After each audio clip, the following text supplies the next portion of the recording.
Yan mga tol, magandang gabi, kumusta kayo? Ayan yung isa, yung ating babasagin. Sakit daw ang kanyang tiyan at kailangan natin tabihan itong aming bibida mulag. So, para makatulog. Problema ito, nagsisulpon Papaslab yan, siyempre. Sana all. Tutarish ko tayo lagi para makatulog. Matulog ka na dyan, huwag ka nang lagi ang cellphone na. Ayan, mga tol.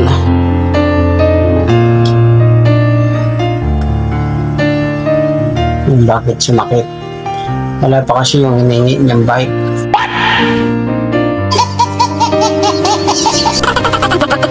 Antay kong pera para ibili ang bike niya. Kaya yung sakit siya kita. Tabihan natin mga